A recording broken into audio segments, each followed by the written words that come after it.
সবাই কেমন আছেন? আলহামদুলিল্লাহ রাব্বিল আলামিন ওয়াসসালাতু ওয়াসসালামু আলা সাইয়্যিদিল আম্বিয়া ওয়াল মুরসালিন ওয়া আলা আলিহি الطيبين والطاهرين أما بعد أعوذ بالله من الشيطان الرجيم بسم الله الرحمن الرحيم قال الله تعالى وأذن في الناس بالحج يأتوك رجالا وعلى كل ضامر يأتين من كل فج عميق আল্লাহ সুবহানাহু ওয়া তাআলা দরবারে অসংখ্য অগণিত শুকরিয়া যে আল্লাহ তাআলা আমাদেরকে অত্যন্ত মুবারক অত্যন্ত গুরুত্বপূর্ণ একটি মজলিসে আমাদেরকে একত্রিত হওয়ার তৌফিক দান করেছেন, এই জন্য শুকরিয়া আদায় করছি আলহামদুলিল্লাহ। আমরা ইসলামের মহান এক ফরজ,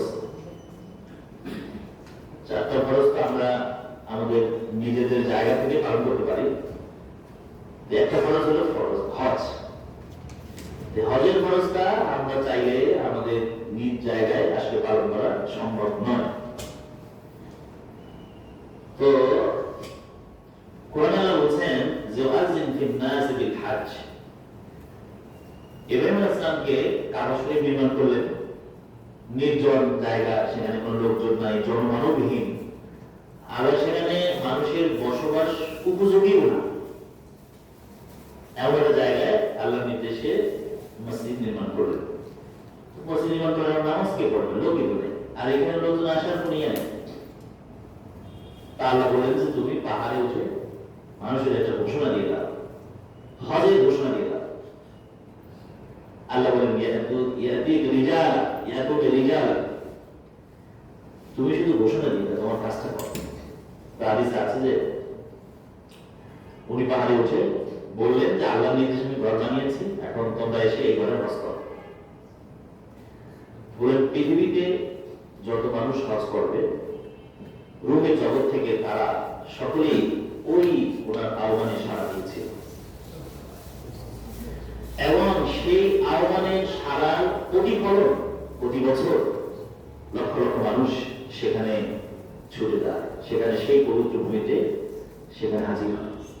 সেই ইব্রাহিম আলাইহিস সালামের এক আহ্বান। এজন্য আমাদের এখান থেকে শিক্ষা যে আমরা মানে অসম্ভব মনে করি, আল্লাহ বলছে যে তুমি করো, তুমি ঘোষণা দাও, পৌঁছে দিবা। ইব্রাহিম আলাইহিস সালামের সেই ডাক এখানে বেশি তো পৃথিবীর কেউ শোনে না, কিন্তু আল্লাহ পাক শুনেছে, আল্লাহ পাক কবুল করছেন। এখন সেখানে মানুষ চলে যাচ্ছে, এবং সেই আহ্বানের মানে সারা প্রদান এখন শেষ হয়নি, কেমন পর্যন্ত চলতে থাকে। আমরা যদি সেই ইব্রাহিমের আলাইহিস সালামের আহ্বানে সাড়া দেওয়ার জন্য প্রস্তুতি নিচ্ছি। তো হজ হচ্ছে আসলে একটা হলো দৈহিক, আর্থিক, মানসিক তিনটা সমষ্টি। আপনার এখানে শরীর লাগবে, দেহ লাগবে, অর্থ লাগবে, যেটা এখানে কোরআনে বলা আছে মানে ইসতাতা ইলাইহি সাবিলা, যার আর্থিক এবং শারীরিক সাধ্য সামর্থ্য আছে তার জন্যই হজ ফরজ। এরপর হলো মানসিক। এটা কেন বললাম? আসলে হজের আপনাদের দৈহিক, আর্থিক এগুলো হয়ে গেছে, প্রস্তুতি হয়ে গেছে, টাকা পয়সা দিয়েছেন, শারীরিকভাবে প্রস্তুত হয়ে গেছে। এখন আপনাদের শুধু রয়েছে মানসিক দিকটা। সেটা কি? সেটা হলো আপনি যখন এখন যাবেন পবিত্র মক্কায়, বিমান থেকে নামবেন, দেখবেন যে সেখানে এখন অত্যন্ত আলিশান ভবন, পৃথিবীর অন্যতম মানে উন্নত গৃহ ব্যবস্থা করা, রাস্তাঘাট, ট্রাফিক যদি আরো বেশি দেখা যায়, নিয়ম শৃঙ্খলা এই সেই সব কিছু বলেন। কিন্তু আপনাকে দেখতে হবে আসলে আপনি যখন দেখবেন যে বাইতুল্লাহ থেকে বের হয়ে হিজরা রোড আছে, সাথেই এবারে খলিল রোড রাস্তার নাম, আপনি এখন সেখানে দেখবেন যে পাকা রাস্তা, কিন্তু আপনার চোখের দিল থেকে অনুভব করবেন যে এই জায়গা থেকে আল্লাহ নবী সাল্লাল্লাহু আলাইহি ওয়াসাল্লাম হিজরত করে পায়ে হেঁটে হেঁটে তিনি মদিনার দিকে এখানে রওনা করেছেন। সেটা আপনার ভেতরের চক্ষু দিয়ে দেখতে হবে। আজকে 2025-এ দাঁড়িয়ে আছে, কিন্তু আপনার মন থাকতে হবে সে আল্লাহ নবীর জামানায়। আপনি যখন বাইতুল্লাহ চারপাশে হাঁটবেন তখন আপনি চিন্তা করবেন যে এই জায়গায় পৃথিবীর হযরতে কাবা তো ইব্রাহিম আলাইহিস সালাম পুনর্নির্মাণ করেছে, তার আগেও ফেরেশতা নির্মাণ করেছে। আমরা ইব্রাহিম আলাইহিস সালাম থেকে শুরু করি যে এই ঘরের দেয়ালটা আল্লাহ নবী ইব্রাহিম আলাইহিস সালাম দিয়ে আপনি তুলেছেন। এই বাইতুল্লাহর চারপাশে আমি যেখানে কাজ করছি এখানে অসংখ্য নবীদের পা পড়েছে, অসংখ্য আল্লাহ নবীদের পা পড়েছে। সেই পবিত্র জায়গায় আমার পাটি পড়ছে আমার জীবনের শ্রেষ্ঠ এবং মানে সবচেয়ে বড় প্রাপ্তি এটা আপনাকে অনুভব করতে হবে। মানে অন্তরের চোখ দিয়ে, এটা আপনি চোখে দেখবেন ব্যাপার, এটা কিন্তু ওখানে চোখে দেখা যাবে না, এটা আপনার অন্তর নিয়ে উপলব্ধি করতে হবে। আসলে তাহলে আসলে হজের যে কাজগুলো, হজের যে কাজগুলো দেখেন, নামাজের যে কাজ, নামাজের মধ্যে কিন্তু তাসবিহাত আছে, জিকির আছে, যা স্মরণ করে দেয় যে আমি নামাজের মধ্যে আছি। কিন্তু হজের কাজগুলো মানে নামাজের যেমন শুরু শেষে আমি তাকবীর তাহমিদ থেকে শুরু করি, ওখানে কিন্তু ওরকম বিষয় না। আপনি ওখানে অবস্থান করেন, আপনি এটি আপনার ফরজ আদায় হলো, ওয়াজিব আদায় হলো, ওখান থেকে আমি নেব হলো যে আপনি যখন এখানে মিলে অবস্থান করবেন তখন আপনার অনুভব করতে হবে যে এই মিলায় আল্লাহ নবী ইব্রাহিম আলাইহিস সালাম তার পুত্রকে কোরবানি দিয়েছেন। আমার আপনার জীবনে আল্লাহ হুকুমের সামনে কোরবানি এবং ত্যাগের বিষয় আসলে আমি কতটুকু কোরবানি করতে পারছি, আমার কতটুকু করা দরকার। আপনি আলাদাভাবে অবস্থান করবেন, তো এইভাবে ওই প্রত্যেকটা জায়গা থেকে আপনার ভেতর থেকে এখন থেকে আপনার 1400 বছর পূর্বে সেই বিষয়গুলি, সেই ঘটনাগুলি এবং সেই আধ্যাত্মিক বিষয়গুলো আমরা যদি দিলে ধারণ করতে পারি, তাহলেই দেখবেন আপনার হৃদয়টা তৃপ্ত হবে, হজের শিক্ষা আপনার হৃদয়ে আপনি ধারণ করতে পারবেন। এই জন্য মৌলিক আমি কয়েকটা প্রথম কথা বলি যে আমরা আজকে এখানে যে হজের নানা মাসাইল আলোচনা করবো, আপনি একদিনে কিন্তু সব মুখস্থ হবে না, মুখস্থ না হলেও এখানে মানে দুশ্চিন্তার কিছু নেই। কারণ আপনার হজের প্রত্যেকটা কাজ এই যারা মনে আছেন ওনারা ধরে ধরে সাথে নিয়ে করাই দেবে, এতে আপনাদের কোনো দুশ্চিন্তা নেই, সিরিয়ালে মুখস্থ রাখারও পেশনই নেই। হ্যাঁ, আগে থেকে আপনি যখন একটু ধারণা নিলেন তখন ওখানে যখন গেলেন তখন পূর্বের মনের আকাঙ্ক্ষা আর বাস্তবতা যখন মিলে যাবে তখন মনের মধ্যে একজন আত্মতৃপ্তি আপনি পাবেন। তো সেজন্য আমরা আজকে এখানে আমরা ধারণা দিচ্ছি। তাহলে এক নম্বর হচ্ছে আপনারা দুশ্চিন্তার কিছু নেই, এখানে সবকিছু প্রত্যেকটা কখন আপনার চেয়ে যিনি এখানে মৌলিক আছেন তারা আপনার চেয়ে বেশি কনসার্ন। এবং আরেকটা বিষয় হচ্ছে এখন সৌদি সরকারের রুলস হলো যে 1000 হাজি হতে হবে একটা কোম্পানি, আগে 300 হাজি থাকতো, তো এখন 300 হাজির পক্ষ থেকে একজন লোক যেত, তাদের অফিসে লোকজন ভরে যেত, এখন এরা বলছে না 1000 লোক, তার মানে 1000 হাজির পক্ষ থেকে একজন যাবে সৌদি কোম্পানির কাছে, সৌদি মুনাজ্জিমের কাছে। বাকি আপনাদের সুবিধা হলো যে আপনি তো সেই সৌদি মুনাজ্জিমের কাছে যাওয়ার দরকার নাই, আপনি গিয়ে অফিস করতে পারবেন না, আর প্রয়োজন নেই। আপনারা যাদের সাথে যাচ্ছেন এই নাইম, হ্যাঁ নাইম সাহেব আমার ছাত্র, অত্যন্ত মেধাবী একজন ছাত্র, মানে দক্ষতার পরিপক্কতা রয়েছে এবং মেধাবী, যথেষ্ট জ্ঞানী। তো সে আপনাদের এই যে আপনারা অল্প বয়স এদেরকে আপনি একেবারে আমরা বলি যে মুরগি যেমন বাচ্চাদেরকে পাখার নিচে রেখে রেখে সেটাকে মানে সেভ করে, আপনাদেরকে আশা করি সেভাবেই করতে পারবে। যেহেতু তার কনসার্ন থাকে মাত্র আপনাদের এই প্রয়োজন, তিনি তার মানে যে এজেন্সির সাথে যুক্ত তার থেকে তিনি তার বিষয় আসে তিনি নিতে পারবেন এবং সেই যোগ্যতা আছে আমি আশা করি। তাহলে আপনাদের দুশ্চিন্তার কিছু নেই, প্রেশারের কিছু নেই, তবে সর্বাবস্থায় সর্বোচ্চ আল্লাহর সাহায্য কামনা করতে হবে। ধরেন যে আমার পকেটে টাকা আছে, আমার সবকিছু আছে, তারপরও সেই টাকা দিয়ে আমি খাবার কিনে খেতে পারবো এই নিশ্চয়তা কিন্তু আমরা দিতে পারি না। সবকিছু থাকা সত্ত্বেও আমরা যদি বলি আমি খুব চালাক, আমি খুব মানে আমার খুবই মানে দক্ষতা আছে, আমার খুব অভিজ্ঞতা আছে, খুব অভিজ্ঞতা আছে, আমার শক্তি সামর্থ্য বেশি, কিন্তু হজের কাজ ওরা আমাকে বলে যে আসলে হজের কাজ আপনি নিজের পকেটের শক্তি গায়ের শক্তিকে নির্ভর করলে আপনি পারবেন না, নির্ভর করবো আমরা আল্লাহর উপর, মানে সর্বোপরি আমরা আল্লাহর উপর নির্ভর করবো। হ্যাঁ, আমি আমার সাবধানে দিয়ে চেষ্টা করবো, মুআল্লিম এজেন্সির প্রধান আপনাকে সহায়তা করবে, আপনাকে পথ দেখাবে, আল্লাহর উপর নির্ভর করবে। তাহলে এই কাজগুলো আপনাদেরকে ধারাবাহিকভাবে করিয়ে দেবে, কোনো অসুবিধা কিছু নেই। দ্বিতীয়ত হলো ওইখানে সারা দুনিয়া সমস্ত মানুষ, বিভিন্ন মত পথের মানুষ জমা হয়, বিভিন্ন দেশের বিভিন্ন ধরনের মানুষ সেখানে যায় এবং আপনি নানা ধরনের বিষয় আছে দেখবেন। আপনি যদি সবগুলো দেখে অনুসরণ করে থাকেন তাহলে আপনার মাথা ঠিক থাকবে, বুঝতে পারছেন? এক একজন এক এক কালের এক এক ধরনের, আপনি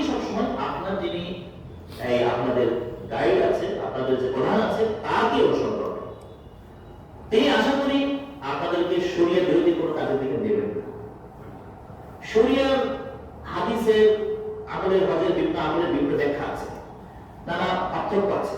আপনি সেই পার্থক্যের সাথে ঝগড়া করতে যাবেন না, আবার সেই দিন তর্ক করতেও যাবেন। হজের একটা মৌলিক কাজ কিন্তু আল্লাহ কোরআনে বলেছেন, লা জিদালা ওয়ালা ফুসুকা ফিল হজ, মানে হজের মধ্যে ঝগড়া করা যাবে না, কোনো অশ্লীল কাজ করা যাবে না, ঝগড়া করা যাবে না। এটা আল্লাহ কেন বললেন? কারণ আল্লাহ তাআলা তো জানেন যে মানুষ এই হজের যা কিছু ফাইনালি এসে ঝগড়া করবে। কথা বুঝতে পারছেন? বিভিন্ন জায়গায় থাকে মানুষের মেজাজ গরম থাকে। আপনি যখন 1 ঘন্টা ব্যাপী একটা বাসের জন্য ওয়েট করতে থাকবেন, তখন আপনার মেজাজ গরম থাকে। আপনার সামনে দিয়ে দেখবেন যে আরেকটা এজেন্সির গাড়ি চলে যাচ্ছে, আপনি তো বলবেন যে টাকাটা ফোনে আমি কেন পিছনে যাচ্ছি। এই ধরনের পরিস্থিতি আসে, কারণ এখানে 20-30 লক্ষ মানুষের সমাগম। আমি টাকা পয়সা সবকিছু দিয়ে দিলে আপনি সবকিছু করতে পারবেন না। কথা বুঝতে পেরেছেন? হ্যাঁ, আল্লাহর উপর ভরসা রাখলে আলহামদুলিল্লাহ আমি 2019 সালে বাস করেছি, আলহামদুলিল্লাহ অত্যন্ত আসানির সাথে বাস করেছি। বাকি একটা আপনারা যদি মনে মনে প্রতিজ্ঞা করতে পারেন যে আমি কারো সাথে করার জন্য তর্ক করতে করতে তখন একবার মানে যেটাকে পিক আওয়ার একেবারে হজের পূর্ব মুহূর্তে অনেক লোকজন সমাগম, তো প্রায় 2 ঘন্টা লেগে গেছে। এখন মনে হয় যে একজন লোক ওর মধ্যে দিয়ে হারায় গেছে। এখন আমাদের যে গাইড সে কি করবেন, আমাদেরকে বলে যে আপনারা ঠিক আছে, সে তখন মানে 12টা থেকে শুরু করেছিলাম, 1-2 বেজে গেছে। আপনারা এখানে বসেন একটা জায়গায়, ফাঁকা জায়গায়, একটু খোলা জায়গায় একটু দূরে, আপনারা এখানে বসেন, আমি ওনাকে খুঁজে নিয়ে আসি। এখন কিছুক্ষণ বসার পরে এখন লোক দাঁড়িয়ে 2 ধরনের লোক, একজন ওই যে গাইডকে চিল্লাচিল্লি করতেছে, আমাকে এখানে কেন বসে রাখছে, আর একজন যে হারায় গেছে তাকে নিয়ে নানা ধরনের বক্তব্য শুরু করছে। এখন চিন্তা করেন যে ধরেন এমনই যে গাইড, আপনি নিরাপদে আছেন, আপনাকে আমার বাসায় নিয়ে গেল, কিন্তু ওই লোকটা রেখে গেলে তার অবস্থা আরো খারাপ হয়ে যাবে। আমি তো ওরকম হারাই যেতে পারবো, কি বলে এই চিন্তা মানুষ করে না। এখন নানা ধরনের বক্তব্য আরো ওখানে 1 ঘন্টা লেট হয়ে গেল। এই যে লেট, এটার জন্য কাকে দায়ী করেন? এটা আপনি যদি বলেন যে এটা বলে উঠে পড়ছে, বা আরেকজনকে আপনি আপনার সঙ্গীকে দায়ী করেন, তাকে আপনি গালিগালাজ করেন, কোনো ফায়দা হবে না। তখন কাজ সবর করা, আল্লাহর কাছে দোয়া করতে, সবর করা, দোয়া করা, সবর আর দোয়া। ইব্রাহিম আলাইহিস সালাম সেই কথা আপনি স্মরণ করেন, এবার নিজের পুত্রকে জবাই করার মতো কোরবানি চিন্তা করেন। এটা তো গল্প ঘটনা হিসেবে আমরা বলি, কিন্তু আমার আপনার সামনে যদি এই ধরনের কোনো বিষয় আসে, আমরা কতখানি জানতে পারবো। এই জন্য এই বিষয়গুলো মৌলিক কথা বললাম, যে এটা আমরা মাথায় রাখবো। কোনো ধরনের ঝগড়া করবো না, অতিরিক্ত কথা বলবো না, এবং আমলের পার্থক্য যেখানেই দেখবো সেখানে আপনার যিনি গাইড আছে তাকে অনুসরণ করবেন। কারণ উনি আপনাকে কোরআনের বাইরে নেবেন না, উনি বরং আলাদের সাথে সম্পর্ক রেখেই কাজ করেন, এবং সেগুলো আপনাকে আপনার ভাব সুন্দর হবে ইনশাআল্লাহ। কোনো আপনার নানা মত পার্থক্য আপনি দেখতে পাবেন। তো এই জন্য বিচলিত হবেন না, পেশানি হবেন না। আর হলো আপনি যদি কোনো এজেন্সির প্রতি অসন্তুষ্ট হন, আপনি বাস্তা সুন্দরভাবে করে আসেন, আপনি দেশে এসে বলেন, গভর্নমেন্টের কাছে আপনি বলতে পারেন, প্রতিকারের ব্যবস্থা আছে। কিন্তু ওইখানে গিয়ে আপনি যদি নানা ধরনের মানে আপনি গালাগালিও করেন, কটূক্তি করেন, তাতে আপনার হজটা নষ্ট হবে, এছাড়া কিছু হবে না। এটা এখন থেকে পাকা নিয়ত করতে হবে। মা বোনরা যারা আছেন, দেখা যায় যে ঘরের মধ্যে একসাথে বসলেন, আরো দেখবেন যে আপনার রুমে হয়তো অন্য আপনার কাছাকাছি পাশের রুমে আরো অনেক লোকজন আছে। এখন কি করে এজেন্সি তো জিজ্ঞাসা করে যে ভাই তুমি আজকে সকালে কি বের খাবার খাইছো? বলছে আমি তো এইগুলো দেখেছি। বলছে আমি তো তোমার যে টাকা বেশি দিচ্ছি, অথচ আমার এজেন্সি তো আমার নিম্নমানের খাবার দিচ্ছে। চিন্তা করেন যে ভাই, আরে ভাই আপনার জীবনে আপনার যদি আপনি এতটুকু চিন্তা করেন যে আমার মৌলিক ভাবে বেঁচে থাকার জন্য যতটুকু খাবার দরকার, এতটুকু খাবার যদি হয় তাহলে তো যথেষ্ট। খাবার তো দুনিয়া তো আমরা কতই খাইলাম, কি বলে হজরে কয়েকদিন একটু কম খাইলে কি হবে বলে? তো এই ধরনের মানে এখন অনেকের আছে এরকমের, সবাই তো এক মানসিকতা না। তো এই ধরনের কেউ আলোপ শুরু করলেও আপনি আসলে যোগ দিবেন না। লাভটাকে আপনি দেখবেন যে আমার হজের লাভ, আমার হজ আল্লাহর কাছে কবুল হয় কিনা সেটার জন্য যেটা উপযোগী আপনি সেই কাজটি করবেন। এইটা একটু মাথায় রাখবেন যে আমার হজের জন্য যে কাজটা উপযোগী আমি সেই কাজটা করবো। কথা বুঝতে পেরেছেন? তো এইভাবে আমরা যদি এইভাবে এইটা হলো মানসিক প্রস্তুতি। এখন থেকে মানসিক প্রস্তুতি যে আমি এইভাবে আমি নিজেকে তৈরি করি যে আমি কোনো ধরনের বলে যে আল্লাহ রাসূল বলেন যে ব্যক্তি হজ করলো, কোনো ঝগড়া বিবাদ করলো না, তাহলেই সে কবুল হজ তার নসিব হলো। আর কবুল হজের সওয়াব হলো জান্নাত ছাড়া আর কিছু নয়। তাহলে আপনি তো মনে করেন যে অনেক কষ্ট করলেন, খাবার দাবারে কষ্ট করলেন, রুমে কষ্ট করলেন, করে নেন। এটা আমি বলছি আমার থেকে, আপনার এজেন্সি সর্বাত্মক চেষ্টা করবে, কারণ 20-25 জন লোক নিয়ে সে সর্বাত্মক সেবা আপনাকে দেওয়ার চেষ্টা করবে, এটা আপনি নিশ্চিত থাকেন, তার উপরে সে আস্থা রাখেন ইনশাআল্লাহ। তো ধরেন যে অনেক কষ্ট করলাম, সেই কষ্টের বিনিময়ে যদি আপনি জান্নাত পাই, কি বলেন, সেটা অনেক বড় প্রাপ্তি। সেই পর্যন্ত কষ্ট করে অনেক কষ্ট করবো। আর এখনকার এমনিতেই সরকারের, সৌদি সরকারের সিস্টেমের কারণে আপনার একেবারে মানে খুবই বাজে কোনো অবস্থা আসলে হয় না। এটা মানে একেবারে আপনার খুব কষ্ট হবে এমন কোনো বিষয় না, কারণ এখন নানাভাবে আগে থেকে প্রতি বছরই প্রতিনিয়ত সিস্টেম চেঞ্জ হয়। হ্যাঁ, বাকি ভাবে যে সেখানে 20-30 লক্ষ লোকের একসাথে এবং একই জায়গায় আমলগুলো করার কারণে কিছু ভিড় হয়, কিছু ঝাড়াঝাড়ি হয়, কিছু চাপাচাপি হয়, তো সেক্ষেত্রে আল্লাহর উপরে সবসময় ভরসা করবেন। আপনি এই দোয়াটা সব করতে পারেন, লা হাওলা ওয়ালা কুওয়াতা ইল্লা বিল্লাহ, অর্থ হলো যে আল্লাহ ছাড়া কোনো শক্তি নেই, আমি গাছ জন্য কিছু করতে পারবো না, আমার মনেও কিছু করতে পারবো না গাছ জন্য শক্তি দিয়ে। আল্লাহ যদি আমার জন্য সহজ করেন তাহলে সহজ করেন। এটা আপনি যখনই আপনি বিপদে পড়বেন তখন এটা পড়েন, ইনশাআল্লাহ দেখবেন যে কি হয়ে যাবে। তো এখন আমরা একটু হজের আলোচনায় চলে আসি। হজ ফরজ ইবাদত। হজের মূল ফরজ হলো 3টা। তো এর মধ্যে হজের কয়েকটা প্রকার আছে। তা আমাদের দেশে লোকেরা সাধারণত তামাত্তু হজ করে থাকে। হজের 3টা প্রকার আছে, কিরান, ইফরাদ, তামাত্তু। তো হজের ফরজ হলো 3টা। এই 3টার পার্থক্য হলো যে কিরান হলো যে আপনার এখন থেকে যে আপনি ইহরাম শুরু করবেন, মানে মক্কায় ঢুকতার সময় ইহরাম শুরু করবেন, ওই ইহরামে একবার শেষ করবেন। তো এটা যারা আপনার শেষের দিকে যায় তাদের পক্ষে এটা সম্ভব। যে ধরেন 5-6 দিন আগে গেলেন, হজের 1 সপ্তাহ আগে, সে 1 সপ্তাহ ধরে ইহরাম অবস্থায় থাকলো, এটা কিছুটা সহজ। কিন্তু যারা ধরেন 1 মাস আগে যাবে, আপনারা তো মনে আগে যাচ্ছেন একবারে প্রথম দিকে, হ্যাঁ, এটা একদিন আপনার বাইতুল্লাহ গেলে আপনারা একেবারে মানে একবারে ফাঁকা পাবেন, হ্যাঁ, প্রথম দিকে আস্তে আস্তে লোকজন বাড়তে থাকবে। তো আপনাদের জন্য হলো তামাত্তু। তামাত্তুটা কি? তামাত্তু হলো এখান থেকে আপনি মক্কা যখন প্রবেশ করবেন তখন আপনি উমরা করবেন, উমরা থেকে আপনি হালাল হবেন, হালাল হওয়ার পরে আপনি এখন যেভাবে আছেন মানে মুক্ত, মানে ইহরাম মুক্ত, আপনি ইহরাম মুক্ত অবস্থায় আপনার হোটেলে থাকবেন, বাইতুল্লাহ আসা যাওয়া করবেন, হ্যাঁ, আর আপনার মাঝখানে সুযোগ হলে আরো একাধিক উমরা আপনি চাইলে করতে পারবেন। এরপরে হজের মূল সময় যখন আসবে 7 তারিখ থেকে হজের ইহরাম শুরু হয়ে হজের কার্যক্রম চলতে থাকবে। এটা হলো তামাত্তু হজ, এটি আপনারা করবেন। আর কিরান হলো যে এই বাইতুল্লাহ মানে মক্কায় ঢোকার সময় থেকে ইহরামের নিয়ত করলো, ইহরাম শেষ করে তারপরে সে ইহরাম অবস্থায় থাকবে। ইহরাম অবস্থায় 15 দিন থাকা বা 1 মাস থাকা এটা কঠিন। হ্যাঁ, ইফরাদটা হলো যে আপনি এখন থেকে এই হজের নিয়ত করবেন, ওনা এখন থেকেই হজের নিয়ত, একেবারে শুরু হজ। ইফরাদ হলো শুধু হজ। হ্যাঁ, আর তামাত্তু কেরানের উমরা প্রথমে, তারপর হজ। আর কেরানের মধ্যে উমরা আর হজের মাঝখানে কোনো গ্যাপ নাই, মানে ইহরাম থেকে মুক্ত হওয়া যাবে না, কন্টিনিউ। আর এই তামাত্তু হলো যে উমরা করবেন, উমরা থেকে মুক্ত হলে আপনি ইহরাম থেকে মুক্ত হয়ে আপনি থাকলেন, আবার হজ শুরু করলেন, হজের কাজ করলেন। এই তাহলে আপনার তামাত্তু হজে বেশিরভাগ করবেন। এখন হজের মূল ফরজ হলো 3টা। আচ্ছা, তাহলে এখন এই তামাত্তু হজের প্রথম নিয়ম হলো যে আপনি উমরা করবেন, প্রথম যেই আপনাকে উমরা করতে হবে। এমনিতে হানাফি মাযহাবের একটা মাসআলা হলো বা ওলামায়ে কেরামের যে কেউ যদি বাইতুল্লাহ প্রবেশ করে বা মক্কায় মানে মিকাতের মধ্যে প্রবেশ করলে তার জন্য মিনিমাম উমরা করা ওয়াজিব, মানে উমরা করতে হবে। তো সেই হিসেবে আমরা যখন উমরা করব তখন আমরা কোন উমরা করব। তো উমরা কি? উমরার মূল কাজ 2টা। একটা হলো তওয়াফ করা, আর একটা হলো সাফা মারওয়া সাই করা। সাফা মারওয়া তওয়াফ করা, 7 বার তওয়াফ। আচ্ছা, তওয়াফের বিষয়টা একটু বলি মৌলিকভাবে। তওয়াফ কি? একটা তওয়াফ মানে হলো বাইতুল্লাহর চারপাশে 7 বার ঘুরতে পারলে এটার নাম হলো একটা তওয়াফ। 7 বার ঘোরাটা কি? একটা তওয়াফ। এবং এই তওয়াফটা শুরু হয়, আপনি যে কোনো জায়গা থেকে শুরু করলে সেটা তওয়াফ হবে না, শুরু করতে হবে হাজারে আসওয়াদ থেকে।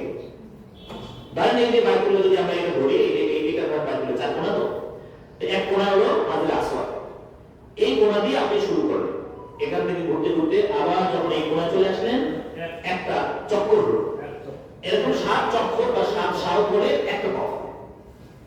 তো এখন এই যে বাইতুল্লাহ আপনার এই কোণা থেকে শুরু করবেন হাজরে আসওয়াদ থেকে, তো হাজরে আসওয়াদ আপনি যদি যে একবারে বাইতুল্লাহ দেয়ালের কাছ দিয়ে শুরু করে সেটা হাজরে আসওয়াদ দেখতে পায় বা কাছেই থাকে। যারা দূরে শুরু করে চিহ্ন আছে বা লেখা আছে, আর একটু দূরে যে মাতাফ আছে, মানে একেবারে প্রথম তো বাইতুল্লাহ ছোট, ঘর ছোট, তারপরে ফাঁকা জায়গায় যদি মাতাফ বলে, এরপরে হলো আল মসজিদুল হারাম। ওই মসজিদুল হারামের ভেতর দিয়ে তওয়াফ করা যায়। তো যত দূরে তওয়াফ করলে সময় বেশি লাগে, কাছে তওয়াফ করলে সময় কম লাগে। বাকি দূরে হলো ভিড় কম, কাছে হলো ভিড় বেশি। এটা পরিস্থিতি বুঝে আপনারা করবেন। তো ওই বাইতুল হারামের মধ্যে ওখানে লাইট দেওয়া আছে, লাইট করে মার্কিং করা আছে, বা আপনি যে কোনো জায়গা থেকে ওই কোণা দেখতে পাবেন, ওই কোণা বরাবর চিহ্ন আছে, ওই চিহ্ন থেকে আপনি শুরু করবেন। তো ওইখান থেকে ঘুরে আসলে এক চক্কর হলে, এরকম 7 চক্কর হলে এক তওয়াফ। চিহ্ন থেকে শুরু করো, হ্যাঁ, আবার ঘুরে চলে আসুন। শেষ করো। হ্যাঁ, শেষ করে একবার এক চক্কর হলো, এক শাউক বলে আরবিতে, এরকম 7 শাউক। এগুলো আপনাকে প্রথম যে ওমরা করাবেন, তখন আপনাদের মুআল্লিম, আপনাদের গাইড আপনাদের সাথে থাকতে থেকেই করাবেন, সাথে থেকে দিয়ে করাবেন, নিচে করবেন, আপনার সাথে সাথে এটা বুঝবেন, অসুবিধা নেই। আচ্ছা, এমন থাকে তওয়াফের সময় গুরুত্বপূর্ণ বিষয় হলো যে তওয়াফ যখন করবো, তখন তওয়াফের সময় বাইতুল্লাহর দিকে তাকানো যায় না। আমরা মনে করি যে বাইতুল্লাহর দিকে তাকানো থাকলেই তো করবো, বিষয়টা এরকম, এটা ভুল। বাইতুল্লাহে আপনি যখন প্রবেশ করবেন, বাইতুল্লাহ এরিয়াতে, তখন আপনি প্রথম বাইতুল্লাহকে নজর করার সাথে সাথে দোয়া করলে ওই দোয়া কবুল হয়। এই জন্য আপনাদেরকে বলে উঠিয়ে নেবেন, আগে আপনি প্রস্তুত করবেন যে এখনই কিন্তু আপনার বাইতুল্লাহ আমাদের নজরে আসবে। হ্যাঁ, বাইতুল্লাহ যখন হারাম দিয়ে ঢুকবেন, আস্তে আস্তে কয়েকটা অনেকগুলো গেট আছে, এক গেট দিয়ে আপনাকে বলবো যে এখন আপনার বাইতুল্লাহ প্রথম দেখবেন। তো প্রথম বাইতুল্লাহ দেখার পরে আল্লাহু আকবার, দৃষ্টি করলে, জি, দৃষ্টি করার পরে আল্লাহু আকবার ধ্বনি দিয়ে এরপর আপনি ওখানে দোয়া করেন। হ্যাঁ, দাঁড়িয়ে দোয়া করেন, দাঁড়িয়ে বসার জন্য আপনি সুযোগ পাবেন, বসার দরকার নেই, আপনি দাঁড়িয়ে দোয়া করেন। আপনি আগে থেকে প্রস্তুত থাকবেন যে আমি এখন এই দোয়াটা করব। বাইতুল্লাহ প্রথম দেখার পরে যে দোয়া করা হয়, এটা দোয়াটা কবুল হয়, আশা করা যায়। তাহলে এটা করলেন, এরপরে বাইতুল্লাহকে প্রবেশ করলেন, তওয়াফের প্রস্তুতি নিয়ে যখন তওয়াফ শুরু করবেন, ধরেন যে এই যে বাইতুল্লাহ যাবো না, তো তওয়াফ যখন শুরু করি তখন কিন্তু বাইতুল্লাহ থাকবে বাম দিকে, মানে এই হাতের বাম দিকে থাকবে। কারণ এটাই বলবেন এটাই বাইতুল্লাহ যাব করে, এই যে ঘোরা শুরু করলাম, তাহলে বাইতুল্লাহ হাতের বামে, হাতের বামে রেখে আমি ঘুরতে থাকবো। কিন্তু তখন বাইতুল্লাহর দিকে তাকানো যাবে না, মাত্র বলেছে তওয়াফের সময়ে। কারণ তওয়াফের সময় সিনা থাকবে সামনের দিকে, বাইতুল্লাহর দিকে নয়, বুঝতে পেরেছেন? এমনকি যদি সিনা পুরো ঘুরে যায়, মনে করেন যে আপনার ভিড়ের কারণে পুরো ঘুরে গেছে, তখন আবার সোজা হয়ে বাইতুল্লাহর দিকে আপনার বাম দিকে রেখে সিনা সামনের দিকে রেখে আপনাকে ঘুরতে হবে। এটা নিয়ম আর কি। এটা ঘুরের সময় মানে একটু এদিক সেদিক উপরে অসুবিধা কিছু নাই। বাকি যে অনেকে আছে যে নামাজটা না বলে মানে সে বাইতুল্লাহর দিকে তাকাই থাকে, মানে তওয়াফের সময় তাকানো যাবে না। তওয়াফ শেষ করছেন, এরপর আপনি মাথাতে বসে, বাতাসে কর্নারে বসে আপনি বাইতুল্লাহর দিকে তাকাই থেকে দোয়া করেন, রহমত নাজিল হবে, অসুবিধা কিছু নাই। তওয়াফ অবস্থায় বাইতুল্লাহ তাকানো যাবে না। এক। 2 নম্বর যেটা ভুল করে অনেক মানুষকে আপনি দেখবেন যে তওয়াফ যখন করে বাইতুল্লাহর কাছে গেলে সে বাইতুল্লাহকে স্পর্শ করে, এটাও ঠিক নয়। বাইতুল্লাহ আল্লাহ নবী সাল্লাল্লাহু আলাইহি ওয়াসাল্লাম সব জায়গায় স্পর্শ করতে বলেন, 4টি জায়গায় বাইতুল্লাহকে স্পর্শ করা যায়, কেউ না। সব জায়গায় বাইতুল্লাহ স্পর্শ করা যাবে না, কারণ রাসূল যেভাবে করেছেন সেভাবে করতে হবে, এর বাইরে নয়। একটা হলো ওই যে হাজরে আসওয়াদ, কালো পাথর, সেটা তওয়াফ করার জন্য নেওয়া। এরপরে হাজরে আসওয়াদের পরেই বাইতুল্লাহর দরজা, বাইতুল্লাহর দরজা হাজরে আসওয়াদের পরে। কালো পাথর অনেক সময় দেওয়া যাবে না, আমি বললাম কালো পাথর 4 জায়গায় বাইতুল্লাহ স্পর্শ করা যায়। তার মধ্যে একটা হলো কালো পাথর, ওটা স্পর্শ করবেন, চুমা দিবেন। এরপরে হলো বাইতুল্লাহর দরজা, দরজা তো অনেক উপরে, মানে দরজার যে নিচের চৌকাঠটা, এটা এই বুক বরাবর, মাথা বরাবর আপনি হাত দিয়ে এরকম দরজা ধরতে পারবেন। ওটাকে মুলতাসাম বলে। হাদিসে আছে আল্লাহ নবী সাল্লাল্লাহু আলাইহি ওয়াসাল্লাম বাইতুল্লাহ চৌকাঠ করে সিনাটাকে দেয়ালের সাথে লাগিয়ে দোয়া করেছেন। তাহলে একটা হলো আপনার হাজরে আসওয়াদ, এটা আপনি স্পর্শ করবেন, চুমা দিবেন। এর সামনে হাজরে আসওয়াদের পরে দেখবেন যে বাইতুল্লাহর দরজা, এই দরজাটা আপনি সুযোগ করে ধরবেন, স্পর্শ করবেন, বুকের সাথে লাগাবেন, দোয়া করবেন। হ্যাঁ, তবে এটাও কিন্তু তওয়াফের সময় না, মানে তওয়াফের সময় আপনি বুক উপরে করবেন না। কিন্তু দেখা যায় যে হ্যাঁ, আপনি যদি উপরে বুক করে লাগাই দেন, আবার আপনি বুক সোজা হবে, মনে করেন যে আপনি বুক লাগাইছেন, আবার আপনি ওখান থেকে পিছনে এসে আবার আপনার সামনে বুক রেখে আপনি তওয়াফ শুরু করবেন। এরপরে যেটা করা যায়, আর হলো এরপরে ঘুরে এসে হাজরে আসওয়াদের আগের কোণা, এটাকে বলা হয় রুকনে ইয়ামান, এই কোণাটাকে স্পর্শ করা যাবে।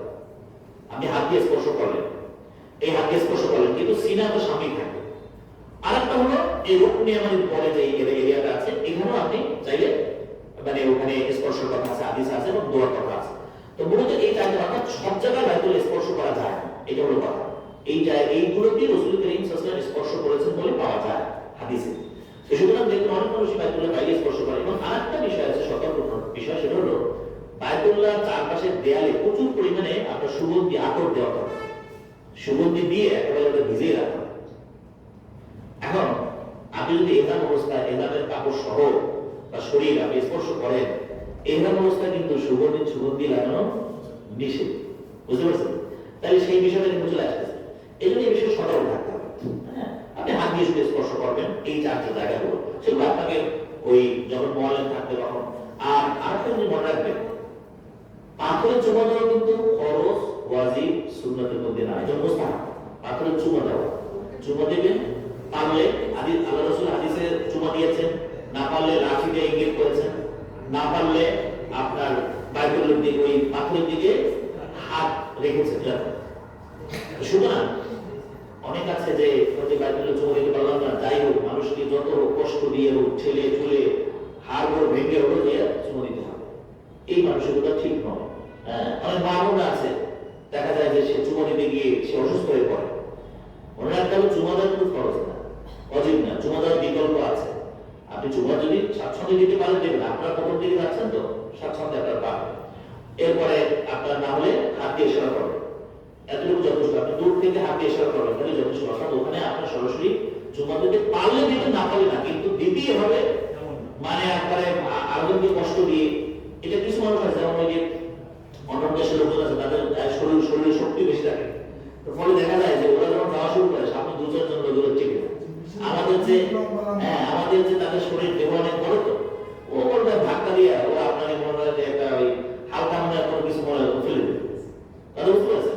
এর সাথে আপনি এরকমের মানে আপনার শরীর হাত পাও ব্যথা করার কোনো মানে দরকার নেই। হ্যাঁ, বুঝতে পারছেন? এটা আপনি সুযোগ বলে করবেন। তাহলে ইমাম হলো, তাহলে আপনার আচ্ছা এবার আসি ওমরা। ওমরা হলো তওয়াফ করা সাতবার তওয়াফ করলেন, আপনার মোয়াল্লাম সাথে থেকে দিয়ে তওয়াফ করাবেন। এরপর আপনি এই ডান দিকে সাফা মারওয়া, তো সাফা এবং মারওয়া এর মাঝখানে এরকমের আপনি সাফা থেকে শুরু করবেন, মারওয়ায় গেলেন, মারওয়া থেকে আবার সাফা আসবেন, এই হলো এক চক্র। এইভাবে আপনি সাতবার আবার সাফা মারওয়ায় দৌড়াবেন।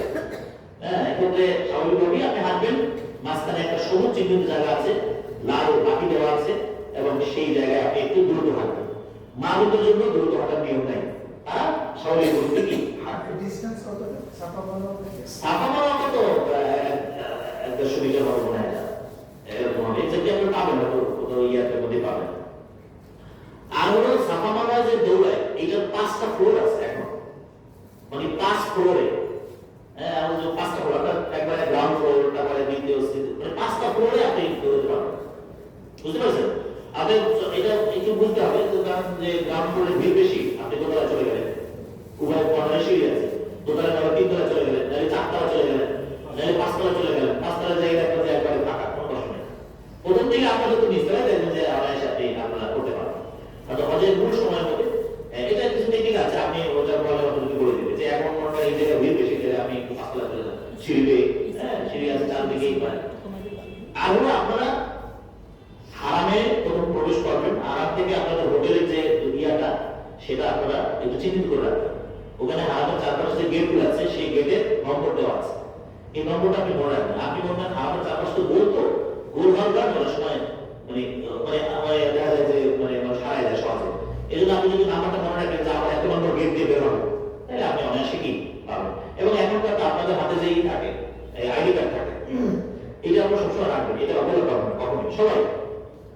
আমার নিজেরই ঘটনা, আমি হজের একবার শেষের দিকে আমি ওই যে আমার এক বন্ধু ছিল, ওনার হোটেলে গেছি, যাওয়ার পরে আমি ওনার কথাবার্তা বলে বেরোয় আসবো, তো বাথরুমে ঢুকতে গিয়ে ওখানে পিছটা পড়ে গেছি, পড়ে গিয়ে হাতে একেবারে প্রচন্ড ব্যথা, মানে প্রচন্ড রকম ব্যথা, এবং এটা ডিসপ্লেস হয়ে গেল।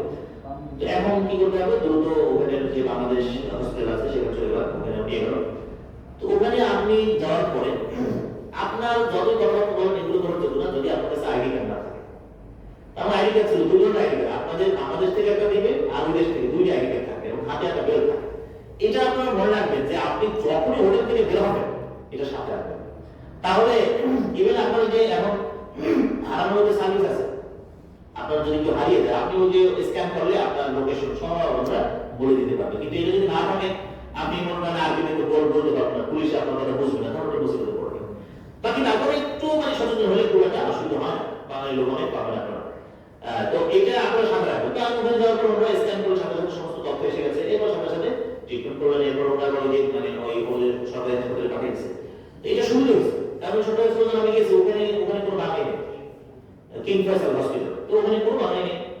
আমি টুকটাক আগে বলছি তাদের সাথে, কিন্তু তারপর অর্থাৎ যদি ওই আইডি কার্ড আমার না থাকতো তাহলে আমি চিকিৎসা পাইতাম না, মুশকিল ছিল, কারণ আমার কিভাবে সে তারা আইডেন্টিফাই করবে। তো এটা আপনার সাথে রাখবেন। এখন মানে ওমরা তওয়াফ করলেন, সাফা মারওয়া সাই করলেন। আচ্ছা, সাফা মারওয়া সাইয়ের ক্ষেত্রে আপনারা সাফায় দোয়া করবেন। হাদিসে আছে আল্লাহ নবী সাল্লাল্লাহু আলাইহি ওয়াসাল্লাম সাফায় দাঁড়িয়ে দোয়া করতেন, মারওয়ায় গিয়ে দোয়া করতেন। সাফায় গিয়ে বাইতুলের দিকে তাকিয়ে দোয়া করবেন, মারওয়া গিয়ে বাইতুলের দিকে তাকিয়ে দোয়া করবেন। তো সব থেকে সরাসরি দেখা যায় না, তো যে যখন দেখা যায় আপনার সাথে তখন। আর ওখানে সাফা মারওয়ার যে পাহাড়, সেই পাহাড়ের চিহ্নটা আসলে ওইভাবে না, এটা গ্লাস দিয়ে আটকানো, ওই পাহাড়ে আর ওখানে কি করা যায় না, গ্লাস দিয়ে আটকানো। নিচে সবচেয়ে নিচে যে ফ্লোর, ওইখানে গ্লাস দিয়ে দেখা যায় ওই পাহাড়ের ইয়াটা। সেই যুগের পাহাড় এত বড়, অত আর পাহাড় অত বেশি বড় না, ওখানে একটু সাফার চিহ্নটা দেখা যায়, গ্লাস দিয়ে আটকানো আছে, ওখানে ঢোকা যায় না। ওই গ্লাসের পাশ দিয়ে ওখানে আপনার সাফা থেকে শুরু, দৌড়ের শুরু। এবং দেখবেন যে অনেক প্রশস্ত জায়গা, শত শত মানুষ দৌড়াচ্ছে, হাজার হাজার দৌড়াচ্ছে, আপনার সাথে কি চলবে। তো সাফা মারওয়া সাই হয়ে গেল। এরপর আপনার হলো এহরাম থেকে মুক্ত হবে। কিভাবে? আপনাকে মাথা মুন্ডন করতে হবে। মাথা মুন্ডনের জন্য আপনারা ওরা নির্দেশনা দিবেন, ওখানে বিভিন্ন ধরনের ইয়ে আছে, সেলুন আছে, সেখানে নিজেরাও চলে আপনারা করাতে পারেন। এতে ইয়ে আছে, এটা হলো উমরার কথা বলছি, উমরার কথা বলছি। প্রথম তো আপনার উমরা করবেন গিয়ে, তো উমরা থেকে আপনার মাথা মুন্ডন করলেন, এখন আপনার আচ্ছা এহরাম থেকে আপনি মুক্ত হয়ে গেলেন। আচ্ছা, এহরামের বিষয়ে একটা কথা হলো, এহরাম মানে যে আমরা মনে করি যে এহরামের কাপড় পরা মানে এহরাম, তা না। এহরামের কাপড় পরলে এহরাম হয় না। এহরামের মূল কথা হলো নিয়ত করা, তালবিয়া পাঠ করা। এই দুই কাজের মাধ্যমে এহরাম হয়। অর্থাৎ ধরেন আপনি এখানে বসে এহরামের সাদা কাপড় পরলেন, এতে এহরাম হয়ে যায়নি। অনেক আছে যে আমি মানে সাদা কাপড় খুলে গেলে মনে হয় এহরাম ছুটে গেল, গোসল করতে সে চিন্তা করে যে আমি গোসল করলে কাপড় খুলে গেল, এহরাম ছুটে গেল না। ইহরাম মানে হলো আপনি নিয়ত করলেন যে আমি হজের কার্যক্রম শুরু করলাম। আরবি বলা আল্লাহুম্মা ইন্নী উরিদুল হজ্জ ওয়াল উমরাতা, আল্লাহুম্মা ইন্নী উরিদুল উমরাতা তাইসিরু লি ওয়া আমি তো তখন আমি বাংলা বলে দেয় আল্লাহ আমি উমরার কাজ শুরু করলাম, এটা আপনাদের গাইড করে দেব। এরপরে তালবিয়া পাঠ করবেন। এখন এটা গুরুত্বপূর্ণ, এই তালবিয়ার কোনো বিকল্প নেই, এটা মুখস্থ করতে হবে। এবং তালবিয়া পাঠের কিছু রীতি আছে। তালবিয়া পাঠ আমরা একটু কয়েকবার বলি, আমার সাথে বলে রাখবেন। লব্বাইক আল্লাহুম্মা লব্বাইক, এই যে থামছি না, এই লব্বাইক আল্লাহুম্মা লব্বাইক লা শারীকা লাক লব্বাইক, দুইবার বলো, দুইটা পাঠ, আর দুইটা পাঠ। ইন্নাল হামদা ওয়ান নি'মাতা লাকা ওয়াল মুলক, এটা একসাথে। ইন্নাল হামদা ওয়ান নি'মাতা লাকা ওয়াল মুলক লা শারীকা লাক, এই চার ভাগে তালবিয়াটা চার ভাগে ওরা মুস্তাহাব। আপনি যদি বিয়া হয় তো মানে বাকি ভাগে তা নয়, মুস্তাহাব। আর একবার তালবিয়া পাঠ করলে এক নাগারে তিনবার বলা মুস্তাহাব। মানে একবার তালবিয়াটা চার ভাগে করা, চার নিঃশ্বাসে, আর একবার আপনি যখন বললেন এর সাথে আরো দুবার যোগ করে তিনবার বলাটা মুস্তাহাব। আপনি যখন, এবং একটা জিনিস মনে রাখবেন যে তালবিয়া যতক্ষণ পর্যন্ত চলবে প্রথমত যত সম্ভব তালবিয়া পাঠ করবেন না। একটা সময় আছে যখন তালবিয়া স্টপ, তখন এটা আপনাদের বলে দিবে যে এখন থেকে তালবিয়া বন্ধ। ধরেন যে আপনি বাসে যাচ্ছেন, গাড়িতে যাচ্ছেন, মক্কা থেকে মদিনা যাচ্ছেন, নানা কথাবার্তা শুরু হয়, কথা তো মানুষের কথা শেষ নেই। আপনার পরিচিত বন্ধু এসে দেখা হয়েছে, এই হলে নানা কথাবার্তা, কে কি দেখছে না দেখছে। আরে ভাই, এগুলো বড় কথা নেই, কে কি দেখতে না এগুলো আপনি দেশে এসে বলুন, কি ভালো কি মন্দ। হ্যাঁ, আপনি বলবেন যে মক্কা মদিনার অনেক ত্রুটি বললেন, আরে ভাই মক্কা মদিনার প্রতি শ্রদ্ধা ভক্তি থাকাটাই তো মনে ভালো, কি বলেন। আপনি যদি বলেন আপনার ছেলের একটা দোষ পাইছে, সেই দোষ কি সারা দেশে বলে বেড়াবেন? মক্কা মদিনা আমাদের শ্রদ্ধার জায়গা, সেখানে কোনো ত্রুটি দেখলে এটা বড় খারাপ লাগে। আমি মক্কা মদিনার প্রতি আমার শ্রদ্ধা যদি বাড়ে সেটাই আমার জন্য সৌভাগ্য। মক্কার প্রতি আমার শ্রদ্ধা বাড়ে সেটা আমাদের সৌভাগ্য। আমি বলছি নানা ধরনের সমালোচনা শেষ নয়, সমালোচনা করতে করতে শেষ আসতে। আরে ভাই কি দরকার? এই জন্য তালবিয়া পাঠ করবেন। যখন তালবিয়া সুযোগ, যখন তালবিয়া করার নিয়ম দিবি, ইহরামের পরে যত সম্ভব তালবিয়া পাঠ করা হয়। আমি মক্কা হারাম মসজিদ হারামের তিনতলায় এক ভদ্রলোক পাকিস্তানি, উনি সৌদি আরবের পাকিস্তানি বংশোদ্ভূত, উনি বয়ান করেন আসর থেকে মাগরিব থেকে আসা পর্যন্ত হাজার হাজার লোক সেখানে বসে উর্দুতে বয়ান করেন। আমি প্রতিদিন ওনার বয়ান শুনতাম। উনি বলেন যে আমরা ছোটবেলায়, আমার জন্ম এই মক্কায়, আমার ছোটবেলায় যখন হজরত মৌসুম আসতো তো শুনতাম যে চারিদিকে লাভবাহী ধ্বনি। নির্বাচনের মৌসুম আসে তো চারিদিকে একটা নির্বাচনের সরগরম চলে না, কাজে শুনতাম আমরা ছোটবেলায়। কিন্তু এখনকার সেই লাভবাহী ধ্বনি আর এখন আমরা শুনি না। উনি আক্ষেপ করে বলেন যে এখন আমরা এই হারামে থাকি, কিন্তু এখন সেই শুনি না। মানুষ এখন নানা ধরনের গল্প গুজব কথাবার্তা, এই সেই কে কি সুবিধা কোন সুবিধা আছে, কার হোটেল কেমন, কি হোটেল কি দেখছে, কি আসলে দেখছে, এগুলোর প্রতি মানুষ লিপ্ত হয়ে থাকে। এই তোমরা উনি উর্দুতে বয়ান করতেন, আমি প্রতিদিন ওনার বয়ান শুনতাম। অত্যন্ত অনেক বয়স্ক লোক। এখন এই জন্য লাভবাহী বেশি বেশি থাকতে হবে। আপনি গাড়িতে উঠছেন, গাড়িতে যাচ্ছেন, আপনি করে থাকেন, কথাবার্তা বন্ধ করে দিলেন, এটা নিজের উপরে। মানে আমি দুনিয়ার বাজে কথাবার্তা বলার দরকার নেই। লাভবাহী লাভবাহী আল্লাহুম্মা লাভবাহী। আর আপনি বলতেন অর্থ হাজির, লাভবাহী মানে আমি হাজির। ওয়াজদিন ফিন নাস বিল হজ। ইব্রাহিম আলাইহিস সালাম বলেছে আসো হজ করতে, আর আপনি বলেন হাজির। আমি সেই ডাকে সাড়া দিয়ে আপনার এখানে হাজির হয়েছি। এটা আপনি ভিতরে অনুভব জাগ্রত করেন, দেখবেন যে আপনার হজটা কত জীবন্ত হবে, কত জীবন্ত হবে, আপনার হৃদয়ের মধ্যে পরিবর্তন হবে। হজ তো অনাবরণ মানুষ করে আসে, কিন্তু প্রাপ্তিটা সবার সমান নয়। প্রাপ্তিটা সবার সমান নয়, এক একজনের প্রাপ্তি কিন্তু এক এক রকমের। সুতরাং এই তালবিয়াটা আপনারা শুদ্ধ করে শিখে নেবেন। লাব্বাইক আল্লাহুম্মা লাব্বাইক, লাব্বাইক লা শারীকা লাক লাব্বাইক, ইন্নাল হামদা ওয়ান নি'মাতা লাকা ওয়াল মুলক লা শারীকা লাক। এভাবে আপনি বলে থাকেন।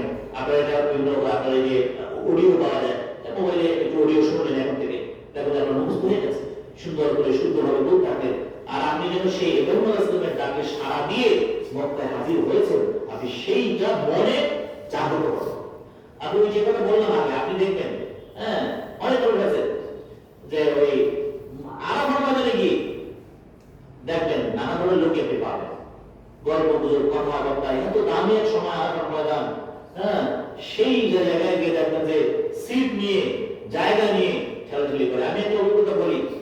আরাফার ময়দানে আমরা গেলাম রাতে, মিমিনের ময়দানে, আর মিমিনে তো রাতে নিয়ে গেল 7 তারিখ। এমন চলে যায় যে ঘোরা হয়ে গেল। তো একটা শেডে ধরেন 500 লোক, সেখানে ধরেন কেউ আগে যায় কেউ পরে যায়। এখন ওখানে আমরা তো দেখছি যে ওখানে সিট দেওয়া আছে, মানে ফোন দেওয়া আছে, এখন তো সেটা আছে মানে ফোন দেওয়া আছে। মানে ওই যে একসময় আমরা বরিশালে গিয়ে একবার আমাদের কালাম খান বলছে, একবার আমরা দেখছি যে ওই ফ্লোরে দিয়ে দিয়েছে ফোন, তার মানে একজনের জায়গা বসে ওই ফোন দেওয়া আমরা দেখছি। এখন দেখা যায় যে একটু ছোট মোটামুটি কেউ আছে দূরে ঘর করে বসে আছে। এখন যারা শেষে গেছে তারা ঘোরাতে গেছে, এখন যাই পায় ওনাদের নেই সিট পায় না। এখন সেটা 500 লোকের মধ্যে খুঁজে বের করতে সময় লাগবে, তাই না? এখন এই নিয়ে চিল্লাচিল্লি রাগারাগি নানা অবস্থা, এই নিয়ে সারাদিন চললো। আর ওটার মধ্যে আমরা দেখলাম যে এসি, তো এসি তো বাইরে বড় মেশিন, আর ওই পাইপ দিয়ে ওই এসি বাতাসটা ভিতরে ঢোকে। এখন এটা হয়তো দেখা গেল যেখানে মনে হয় এসির সামনে সরাসরি ঠান্ডা বেশি পায়, দূরে একটু কম পায়, এটা নিয়ে মনে হয় মানে চিল্লাচিল্লি। হ্যাঁ, এটা নিয়ে এখন ওইটা আমরা ঘুরানো যায়, মুভ করা যায়। কেউ এদিকে মুভ করছে, কেউ এদিকে মুভ করছে, এই নিয়ে মোটামুটি 10-12 মতো কাজ হয়ে গেছে। পরে এই নিয়ে ঝগড়াঝাটি, পরের দিন এসে দেখলাম, পরে আরাম চলে গেল। আরাম থেকে এসে দেখলাম যে এখন আর কোনো লোকই নেই, বেশিরভাগ লোক আশপাশে হোটেলে যারা থাকে তারা চলে গেছে। আমি চিন্তা করলাম যে এই 5-6টা ঘন্টার জন্য মানুষের এত হুড়োহুড়ি, চিল্লাচিল্লি, ঝগড়াঝগড়ি, অথচ আজকে এখানে থাকার কোনো লোকই নেই, সব খালি। মানে 5-6 ঘন্টার ব্যাপার। পরে কিন্তু আবার সন্ধ্যার দিকে আমরা আরামে চলে গেছি। আর আবার সকাল থেকে আমরা আবার মনে করেন সন্ধ্যা বলতে সন্ধ্যার পর থেকে বেরো আসছে। আর একটা মানুষ তো আমরা যে ঢাকায় গাড়িতে যাই, আমরা 4-5 ঘন্টা দাঁড়াই হবে গাড়িতে, কি বল? তো সুতরাং এই বিষয়গুলো মনে আগে নিজে প্রস্তুত করো যে আমি কোনো ধরনের ঝগড়াঝাটিতে যাবো না। আমি যদি সিট আরে কত মানুষ আপনার ওই আর্মিনের ময়দানে কোনো তাদের মানে ওই যে যারা আগে আনরেজিস্টার যারা ছিল, এখন সে সুযোগ নেই, তারা তোমার তারও বাইরে হজ করে, তারও বাইরে কাটে, তারও বলে তারা তাদের রেজিস্টার না যারা, অবশ্যই এখন আনরেজিস্টার ঢোকার সুযোগ নেই। মানে আরাফাতে মিনায় আনরেজিস্টার হলে ঢোকার সুযোগ নেই, এখন সেই নিয়ম হয়ে গেছে। সুতরাং আপনি এভাবে আল্লাহ রসুল যে কষ্ট করছেন সেটা একটু স্মরণ করবেন, তাহলে আপনার জন্য সহজ হবে, সুবিধা হবে, আল্লাহর কাছে আপনি পাবেন। তাহলে আমরা অন্যের বিষয়ে অন্যের ভুল কাজগুলো আলোচনা করলাম। তো এরপর যখন আপনি চুল কামাইলেন বা চুল ছোট করলে আপনি হালাল হয়ে গেলেন। এখন আপনার কাজ কি? এখন আপনার কাজ হলো হারামে নামাজের সময় হারামে যাবেন, ওখানে নামাজ পড়বেন, নামাজের আগে পরে বাইতুল্লাহ শরীফে 1 রাকাত নামাজে 1 লক্ষ রাকাত নামাজের সওয়াব। তাহলে 1 লক্ষ রাকাত যদি আমরা এখন নামাজ পড়তে চাই তাহলে কয়দিন সময় লাগবে চিন্তা করেন? 1 লক্ষ রাকাত এখন আমার দেশে বসে, আর আমি ওখানে মনে যে বছর যাবো চাইলে তো এবার থাকতে পারবো, আপনার থাকতেও দেবেন, চলে আসতে হবে, তাই না? তাহলে 1 লক্ষ রাকাত নামাজে সওয়াব হারাম শরীফ। এই জন্য আপনাকে এটা ওই যে আপনি বলছেন যে আজানের আগে যাবেন, এইটা সবসময় এক অবস্থা না।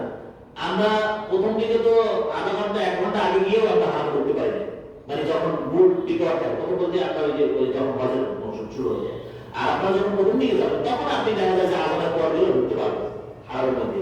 কিন্তু যখন আস্তে আস্তে বাড়তে থাকবেন তখন 1 ঘন্টা আগেও ঢুকতে পারবেন। আমি তো এক জুমার দিনে হজের সময় গেছি, জুমা করে বেড়ে আসছি, মানে বেরোয় নেই মাঝখানে আগেই মানে শুকনো কিছু খাবার দাবার নিয়ে গেছি যাতে করে আর বেরোয়া না লাগে। ওইভাবে মানসিক প্রস্তুতি আসলে কি জীবনে কষ্ট আর কত আমরা করি, একটা 1-2 দিনের জন্য একটু কষ্ট করবো, তো এটা আসলে এটা ওই যে বললাম হজের প্রস্তুতি মানসিক প্রস্তুতি। এই মানসিক প্রস্তুতি আপনাকে এখন থেকে নিতে হবে মানসিক। এটা আমি বললাম যে আপনি ওখানে চোখ দিয়ে দেখবেন বিরাট অট্টালিকা, আপনাদের মধ্যে গোরখ টাওয়ার, সেখানে অনেক দোকান আছে, সেখানে আরে দুনিয়ার সমস্ত আসবাবপত্র আছে। আরে ভাই আসবাবপত্র যদি আপনি দেখতে চান পৃথিবীর আর দেশে গিয়ে দেখবেন, কি বলেন? আবার অনেক আছে ভাই যে আপনি ঘুরে দেখে আসবেন, তার যদি দেখে আসছি আমার মধ্যে আগে বলে চলো আমিও একটু দেখতে যাই। এখন চিন্তা না করলে তো হয়তো নিয়ত করছিল যে মসজিদে হারাম গিয়ে আমি করতে গেলেন যে এখানে ভালো জিনিস দেখে আসছি, তো চলো। এখন ওনার মনে মতো আগ্রহ যায়, মানুষ তো কৌতূহলী, আমার মনে আপনার সময় মনে কৌতূহলী যে চলো আমি এটা দেখতে যাই। এই কাজগুলো আমরা করবো না। মানে বলছে যে আমরা তার ভিতর তাকওয়া, আমরা মানে হজের আমলে এটা অপরকে সহজ করবো। একজনে রাগ করে তাকে কমাই দেবো, হজের আমলে হজের জন্য যে কাজগুলো সহজ আমরা সেই কাজগুলি করবো। আচ্ছা, তাহলে উমরার ফরজ দুইটা যেটা বললাম, আচ্ছা তাহলে উমরার এই কাজগুলো করবে, এর মধ্যে ইহরাম হলো ফরজ আর তাওয়াফ হলো ফরজ, আর বাকি সাফা মারওয়া সাই করা, মাথা চুল মুন্ডন এটা হলো ওয়াজিব। এর মধ্যে আমরা উমরা শেষ হয়ে যায়। উমরা শেষ হয়ে গেলে পরে এরপরে আপনাকে আবার যখন 7 তারিখ শুরু হবে, 7 তারিখ থেকে আপনাকে আবার টয়লেটগুলো ধরে দেবে, আবার আপনি ইহরাম বাঁধবেন। তাহলে ইহরামের মূল হলো যে আপনি নিয়ত করবেন যে আমি হজের নিয়ত করলাম বান্দাই, এরপরে তালবিয়া পাঠ করবেন, এরপরে দুই রাকাত নামাজ পড়বেন। এর আগে আপনি কাপড় পরবেন, পুরুষরা কাপড় পরবে আর মহিলারা যা যা নিজ কাপড় আছে সেটাই করবে। এবং ওই আমাদের ওই যে নাইম সাহেব বলেছেন গুরুত্বপূর্ণ মায়েদের জন্য, ওখানে গিয়ে দেখবেন যে অনেক মহিলারা আপনার চেহারা খোলা আছে। এখন শুনেন তাদের অবস্থা কি, তারা কোন পশ্চিম দেশ থেকে আসছে, তারা সারা জীবন চেহারা 100% খোলা রাখে, তারা এরকম বোরকার অভ্যস্ত না। এখানে এসে হাউস করছে, মাথা কাটছে, এটি মনে করে অনেক কিছু হয়ে গেছে। কথা বুঝতে পারছেন? চেহারা খোলা রাখে, মনে রাখবেন চেহারা খোলা, মানুষদের চেহারা খোলা যাবে না। এখন এখানে তো কথা আছে হজের সময় চেহারা ঢেকে রাখাও যায় না, মানে চেহারার উপরে কোনো কাপড় দিয়ে ঢেকে রাখা যাবে না। যেমন আপনার এই যে মাথা রাখতে পারবেন না, মাথা রাখলে আপনাদের এটা ইহরাম বিরোধী কাজ। আপনার পায়ে আপনার শু করতে পারবেন না, স্যান্ডেল করতে হবে, হ্যাঁ, পুরুষের জন্য। এখন সবার জন্য চেহারা মানে একটা কাপড় দিয়ে আমি এরকম ঢাকা যায় না, এখন মায়েরা কি করবে? এই জন্য হচ্ছে ওই নাইটে বলছে যে একটা ক্যাপ আছে, এই ক্যাপ আমরা দিয়ে দেবেন, এই মাপটা একটা ক্যাপটা করবো, অর্থাৎ ক্যাপটা এরকম দেওয়া, ক্যাপের সামনে কাপড় দেওয়া, কিন্তু সেটা চেহারা থেকে দূরত্ব আছে, ফলে চেহারার সাথে লেগে থাকছে না আর চেহারা ঢাকা হয়ে যাচ্ছে। বুঝতে পারছেন? পর্দা ঢাকা হচ্ছে না, আর আপনার ওই যে ইহরামের যে নীতিমালা আছে সেই নীতিমালার মধ্যে অসুবিধা হচ্ছে না। এই জন্য আপনারা এই ক্যাপটা করবেন, সবাই একাধিক ক্যাপ হাতে নিয়ে গেলেন যখনই বাইরে বের হবেন এই অবস্থায়। আর যখন ইহরাম থাকবে না, এমনি বাইতুল্লাহ নামাজ পড়তে যাবেন, তখন তো আপনি আপনার মতো করে চেহারা থেকে তারপরে কোনো বিধিনিষেধ নেই। কেবলমাত্র ইহরাম অবস্থায় চেহারার সাথে কাপড় লাগানো যাবে না। এখন আপনি মনে করেন আরে মক্কা শরীফ তো কত শত শত মহিলাকে দেখছি যে তারা চেহারা খোলা রাখে, আমিও রাখবো না, এটা করে না, এটা করে না। আমি অনেক মহিলা দেখা যায় যে এখানে আমার মতো আরো তাদের কি আর ওখানে গিয়ে আরো কমে যায়, তাহলে অনেকে বাইতুল্লাহ দেখছি নামাজ পড়ে। আরেকটা হলো বাইতুল্লাহ নামাজের ক্ষেত্রে, মামুনের ক্ষেত্রে পুরুষের সাথে একাত্র হয়ে নামাজ পড়লে আপনার নামাজ ওই পুরুষের নামাজ নষ্ট হয়ে যায়। এই জন্য আপনাকে আলাদা সেপারেট করতে হবে, হ্যাঁ, আলাদা সেপারেট। ওরা ওই পুলিশের জায়গা করে দেয়, একটু সেপারেট দেখেন, শুধু মহিলা করে পুরুষের এক কাতারে না হয়ে যায়, এভাবে বিধিনিষেধ আছে, এগুলো আপনারা সতর্ক থাকবেন। এরপর আমরা হজের ক্ষেত্রে আমরা হজের ফরজ হলো তিনটা: ইহরাম, তারপর হলো তওয়াফ জিয়ারা, আর তারপর হলো উকুফ বিআরাফা, মানে আরাফা অবস্থান করা। এটা হলো ফরজ। তওয়াফ ওই উমরার তওয়াফও যা আর হলো হজের তওয়াফও একই নিয়ম, বাকি হলো সময় আগে পরে শুরু। আমাদের প্রথম যে উমরার তওয়াফ করবো, এরপরে হজের সময় এই যে আপনি যে বলছেন যে হজের সময় যে তওয়াফটা করতে হয়, এটা হলো এখানে ওই সময় মূল কাজগুলো আসলে, যেমন ধরেন আপনি 8 তারিখ মিলে অবস্থান, 9 তারিখ হলো আরাফা অবস্থান, এটা হলো ফরজ। আরাফা অবস্থান সন্ধ্যার পরে আরাফা থেকে বের হতে হবে। কেউ যদি সন্ধ্যার পরে বের হয় তাহলে এটা নিষিদ্ধ, কিন্তু দেখা যায় অনেকে সন্ধ্যার আগে বের হয়ে যায়, তাহলে বের হবে আগে বের হয়ে যায় না। আপনারা সন্ধ্যার পরে বের হবেন, আপনি রাতে দেরি হোক অসুবিধা কিছু নেই। হ্যাঁ, সন্ধ্যার পরে বের হয়ে এরপর আরাফা থেকে আসবেন মুজদালিফায় রাত যাপন। অনেক সময় আস্তে আস্তে অনেক রাত হয়ে যায়, এবং এখানে মাগরিবের নামাজ মুজদালিফায় করতে হবে এবং ইশার নামাজ একসাথে। মাগরিবের নামাজ ওই সময় পড়া যাবে না, পথে আগে পড়া যাবে না, যে আমার নামাজ ছুটে যাচ্ছে না। ওখানে ওইটাই নিয়ম যে আপনি মাগরিব এবং ইশা একসাথে মুজদালিফা, আপনি যেভাবে আছেন একটা দুটো তিনটা ফজর আগ পর্যন্ত আপনি পড়লেই হলো। এরপরে মুজদালিফায় অবস্থান করে 10 তারিখ সকালে আপনাকে আপনার মুয়াল্লিম যেভাবে শিডিউল দেয়, যদি ফজর পরে রওনা করতে বলে আপনি বলবেন।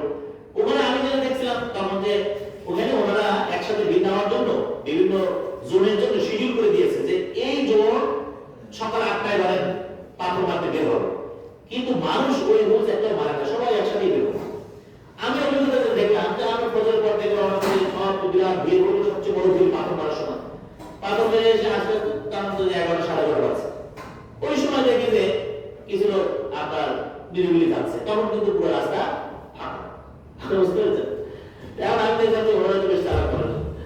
এই অর্থাৎ আপনার ফজর করে সব যেতে হবে তা নয়, আপনি সারাদিন ঘুরে মূলত পাথর মারার আছে।